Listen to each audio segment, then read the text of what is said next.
தமிழகப் பள்ளி மாணவர்களின் மதிய உணவு திட்டத்தில் வழங்கப்படும் முட்டைகளுக்கு ஆண்டு முழுவதும் ஒரு முட்டைக்கு 5.63 என்ற நிலையான விலையை தமிழக அரசு வழங்குகிறது.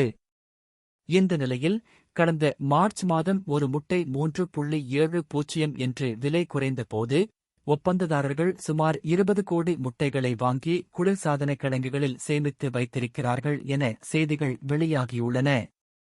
அதாவது குறைந்த விலைக்கு பெருமளவில் சேமித்து வைத்து ஆண்டு முழுவதும் பள்ளி மாணவர்களுக்கு வழங்க திட்டமிட்டுள்ளதாக தெரிகிறது.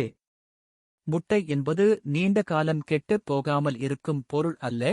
குளிர்சாதன கிடங்கில் மாதக்கணக்கில் வைத்திருந்து பின்னர் தொலைதூர கிராமப்புற பள்ளிகளுக்கு கொண்டு செல்லப்படும் போது அதன் தரம், ஊட்டச்சத்து மற்றும் உணவு பாதுகாப்பு நிச்சயம் பாதிப்புக்குள்ளாகும்.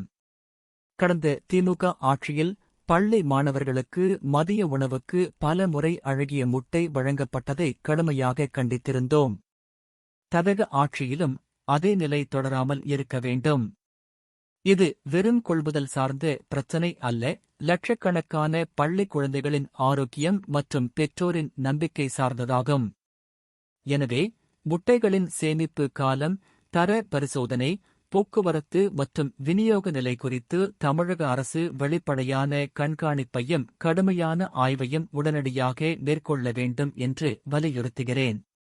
குழந்தைகளுக்கு வழங்கப்படும் உணவின் தரத்தில் எந்தவித அலட்சியமும் ஏற்க முடியாது. தலைவர் அண்ணாமலை.